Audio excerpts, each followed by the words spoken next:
இல்ல அவரு ஆக்சுவலா நம்ம பழைய அந்த ஒரு 15 இயர்ஸ் பேக் வந்து ஒரு சூப்பர் ஹீரோவா தான் நாங்க பார்த்துருக்கோம். அவரு படம் கரெக்ட்டா டைரக்ட் பண்ண ஆரம்பிச்சதுக்கப்புறம் தான் அவரு இவ்ளோ அழகா டைரக்ட் பண்ணுவாரான்றதே எங்களுக்கு தெரிஞ்சது. ஸோ இன்னைக்கு படம் இட்லி கடை பார்க்கும்போது ஒவ்வொரு சீனுமே அவ்ளோ எமோஷனலா கனெக்ட் ஆச்சு. அவ்ளோ அழகா எடுத்திருக்காரு அவரு. அ அ நம்மளுக்கே தோணும்ல ஒரு ஃபேனுன்றத தாண்டி பரவாயில்லல்ல நல்லா இருக்குல்ல படம் அப்படின்ற ஒரு ஃபீல் தான் நான்லாம் அப்படி தான் பார்த்துட்டு இருந்தேனே லிட்ரலாவே. ஒரு 10 மினிட்ஸ் ஒரு 15 மினிட்ஸ்க்கு அப்புறம் ஓகே அடுத்து என்ன அடுத்து என்ன அடுத்து என்ன சாங் வரும் அது எல்லாமே அப்படியே நல்லா இருந்தது மூவி.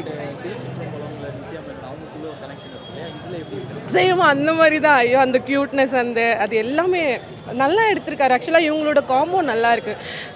இன்னும் மூவிஸ் அது மாதிரி 2, 3 பண்ணாங்கன்னா இன்னும் நல்லாயிருக்கும். அண்ட் சப்போர்ட்டிங் ரோல்ஸ்லாம் பண்ணாங்களா? சப்போர்ட்டிங் எல்லாருமே எல்லா ரோல்ஸுமே பக்காவாக பண்ணியிருந்தாங்க. Sathyaraj sir, Parthiban sir and Nithya Menon ma'am.